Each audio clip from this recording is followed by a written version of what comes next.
Murder takes a middle-aged man and woman east of Rhinelander over the weekend. The woman's daughter, a Rhinelander high school student, is the main suspect. We'll share with you what we know tonight and just who is the suspect. Ashlee Martinson.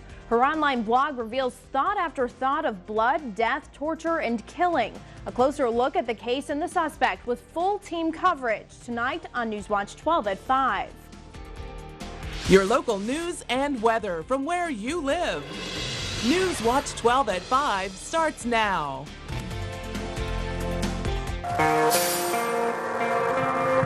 A quiet community east of Rhinelander became the scene of a double murder yesterday. Oneida County Sheriff's deputies found a husband and wife dead inside a home in the town of Peel. A nationwide alert helped sheriff's deputies in Indiana catch the suspect, the wife's 17-year-old daughter. We have team coverage of this with reaction from neighbors and a closer look at the suspect, but we begin with what we know about the case. At approximately 10:40 yesterday, we received a 911 call. We sent officers to the residence, and when they arrived there, they found a deceased male and a deceased female. 37-year-old Thomas Ayers and 40-year-old Jennifer Ayers had been killed. This is a photo from Thomas Ayers' Facebook page. In it, he refers to the woman in the photo as his wife, Jennifer. Thomas is a Facebook friend of the suspect, Ashlee Martinson. A girl in the home had called 911 saying there was an emergency. There were other children in the home. They are safe, and they have been taken out of the scene, obviously, and placed somewhere safe. Investigators linked 17-year-old Rhinelander high school student Ashlee Martinson to the deaths of her mother and stepfather. Oneida County Sheriff's Captain Terry Hook wouldn't confirm when the murders happened, but a source we trust told us the couple was killed on Saturday after an argument with Ashlee.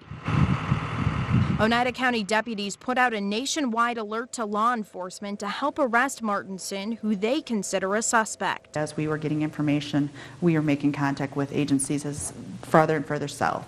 So they were aware that we were looking, and they were keeping a lookout for us. Hours later, a Boone County, Indiana sheriff's deputy recognized the car Martinson was believed to have been driving. He arrested Martinson and her boyfriend, 22-year-old Ryan Daniel Cisco. Right now, investigators do not believe Cisco was involved in the killings. Investigators are aware of Martinson's blog. In a post from about a week ago, she writes in graphic detail about killing people. But investigators won't say if the killings described in the blog post are similar to the way in which her mother and stepfather were killed. Hook says she's not aware of any contact law enforcement has had with Martinson and her family. She says the community should not fear for its safety. I believe this was an isolated incident and that we have the suspect in custody, and I do not believe the public needs to be in fear. That's something many neighbors were hoping to hear. Now, the chief deputy prosecutor in Boone County, Indiana, says Martinson and Cisco will likely have a hearing tomorrow. That's when they'd be able to waive or challenge extradition back to Wisconsin. Now, the Oneida County Sheriff's Office doesn't want anyone in the town of Peel to feel unsafe, but the double homicide in the quiet rural community has some neighbors on edge. Newswatch 12's Carolina Buchek is live in front of the home on County Highway C where the murders happened. Good evening, Carolina. Good evening, Lauren. Many people in the area didn't get much sleep last night. One neighbor told me she slept with a loaded gun because she was so afraid. Neighbors told Newswatch 12 Thomas and Jennifer Ayers and their family moved into the house about 8 months ago. Several of the neighbors met the family but don't know much about them. One neighbor who wants to stay anonymous says the family mostly kept to themselves. From what I saw, she was just a very shy, normal person, the mom. But the people who dealt with him said he was very nice. Even though Ashlee Martinson, the suspect in the double homicide, was arrested last night in Indiana, some people living in this area don't feel completely safe. A neighbor told us people spent the entire night worrying they would be attacked. I didn't sleep, and there was a loaded gun at my side, and I was ready and capable of using it. So, very uncomfortable. Still doesn't feel normal. Some neighbors say it's going to take a while for them to feel comfortable again. And this isn't the first time this home has been a source of concern for the community. This is the house that Jesse Halverson previously lived in. We'll have more about that on Newswatch 12 at 6. We're covering the news live in Oneida County. Carolina Buchek, Newswatch 12. Now, Ashlee Martinson seems to think often about death, torture, blood, and killing. The 17-year-old Rhinelander High School junior is the suspect in the weekend murders of her mother and stepfather. But just who is she? Newswatch 12's Ben Meyer found out about the girl from her online activity. Good evening, Ben. Good evening, Lauren. Rhinelander's school superintendent told me Ashlee Martinson hadn't run into problems or discipline at the school that she knew of, but Martinson's blog shows a pattern of dark thoughts, pictures, and writings. As a warning, some of these pictures and stories may be disturbing to some viewers. In a short story posted on her blog last Monday, Martinson wrote of killing. Her story ends, "I then plunged the knife into her heart, watching as she chokes on her own blood that drips from her parted lips. Another has just departed this life forever, and what a better world it shall be as soon as I eliminate filth who are unworthy of life, just like she was."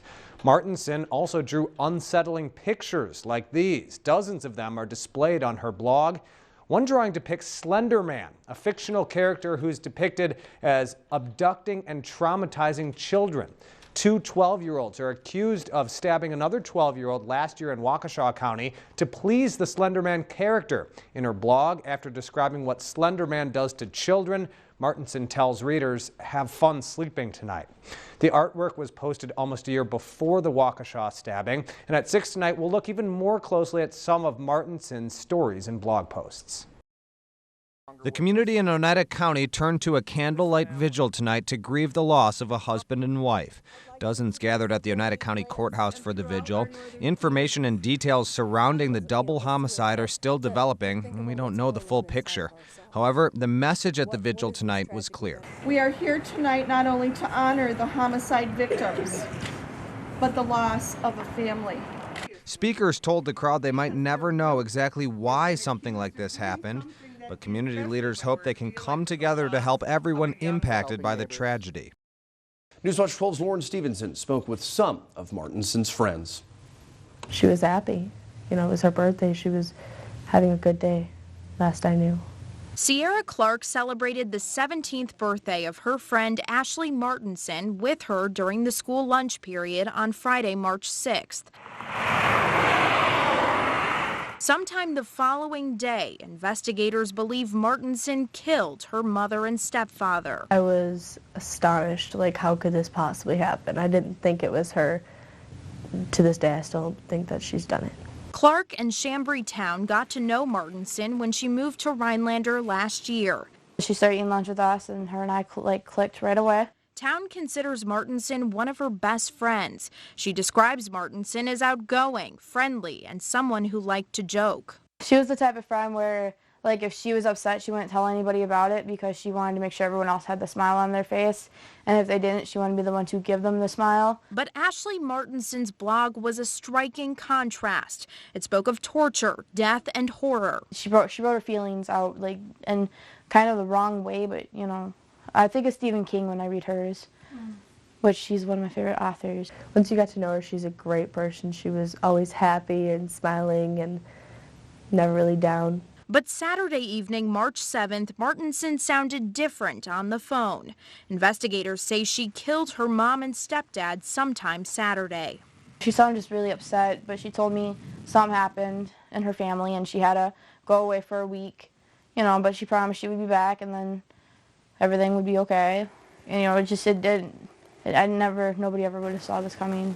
Clark said Martinson told her on Friday that Martinson needed to go to Kansas for a funeral. The friends now don't know if anyone actually died. Investigators believe Martinson locked 3 girls in a side bedroom of the home with food and juice after killing her mother and stepfather. Friends say Martinson spoke about her love of her siblings often. I got to show that she had some heart going there if she made sure her siblings were going to be okay. Martinson's friends don't want people to jump to conclusions. It is not who she was. Who she was the one that went to make people smile, not the one who went to make people get hurt. That's why friends are struggling to understand just how Martinson went from celebrating her birthday to facing life in prison. We're covering the news in Rhinelander. Lauren Stevenson, Newswatch 12. Newswatch 12's Lauren Stevenson was in the courtroom. She joins us live from the courthouse in Rhinelander with more. Good evening, Lauren. Good evening to you, Adam. A jailed Ashlee Martinson appeared by a video conference today. That's typical for an initial appearance in Oneida County Court. Now, Martinson will likely stay in jail. That's because the judge set her bond at $750,000. Ashlee Martinson appeared solemn, often looking down as she made her first appearance in Oneida County Court today. District Attorney Michael Sheik believes Martinson might be a flight risk if free on bond. It's alleged that after the incident that the defendant was located in a vehicle down in Indiana. Offenses that are alleged in a complaint in and of themselves suggest a substantial cash bond. Martinson will stay in jail unless she can post $750,000, which is unlikely. No contact with any of the children, initials named in the complaint, as well as not being able to leave Oneida County. Also today, we got better insight into what investigators believe happened leading up to the killings. According to a more detailed criminal complaint, there was tension between Martinson and Jennifer and Thomas Ayers about her boyfriend, 22-year-old Ryan Sisko. The parents apparently had a stern Facebook conversation with Sisko on March 7th. It also says on the day he died, Thomas Ayers pounded on Martinson's door. That's when the oldest child heard 2 gunshots. That child said she then saw Martinson on top of Jennifer Ayers, fighting at the top of the stairs. That's where Jennifer Ayers was found stabbed to death. The child said Martinson still had Thomas Ayers' gun and knife when she came downstairs. Now, as we said, Ashlee Martinson will likely stay in Oneida County Jail, and administrators there have told us that she'll be treated just like any other inmate there. Her preliminary hearing is set for June 5th here at the Oneida County Courthouse. Now, I'm joined by Newswatch 12's Ben Meyer. Ben, as you know, there's a lot to this case. There's a lot going on here. This is an investigation that have taken investigators as well as us in following the clues around multiple states. Now, let's reset and remind viewers how we got to this point. Investigators believe that on March 7th, Martinson shot her stepfather and stabbed her mother. They also believe she locked 3 young siblings in a room. Then Martinson fled to Indiana with her boyfriend. Deputies in Boone County, Indiana, just northwest of Indianapolis, arrested her on March 8th, and 2 days later, she chose not to allow deputies to bring her back to Wisconsin without a legal fight. On March 16th, the Oneida County District Attorney's Office finished paperwork to force her back to Wisconsin. Governor Walker also signed those papers on March 25th. A formal Indiana court hearing was supposed to verify that Martinson would be sent back to Wisconsin, but on April 9th, she decided she wouldn't fight extradition anymore. And finally, she was brought back to Oneida County, leading to today's first appearance in Oneida County Court. And Lauren, that's a short timeline that will only continue to grow. Ashlee Martinson apparently wasn't happy at home, and she was texting with her boyfriend about it. She states that her stepfather was beating her mother and that she did not want to stay there and that they should leave the area. Oneida County Sheriff's Captain Terry Hook testified about a text message Martinson had sent her boyfriend, 22-year-old Ryan Sisko, the day before the murders. In the text, Martinson talks about her mother and stepfather. Now I think she's going to leave once the money starts coming in. I hate them too. I want to kill him so bad. Just take one of his guns and blow his brains out. We wouldn't have charged if we weren't confident in the evidence. Investigators found a 12-gauge shotgun in Martinson's room. It was covered in blood and it was jammed. They believe she used that gun to shoot her stepfather, execution style. In fact, Hook agreed with Martinson's public defender, Thomas Wilmoth. He characterized the home as being riddled with guns. But it was a knife that Martinson apparently used to kill her mother. Investigators found the knife in a bathroom. There was blood. Yes. A lot? Yes. There was hair on it. Yes. A lot? Yes. Jennifer Ayers had 35 stab wounds in different parts of her body. Before Jennifer Ayers died, the oldest of Martinson's stepsisters, a 9-year-old, heard Jennifer yelling at Martinson. You're crazy. Get off of me. We're covering the news in Rhinelander. Ben Meyer, Newswatch 12.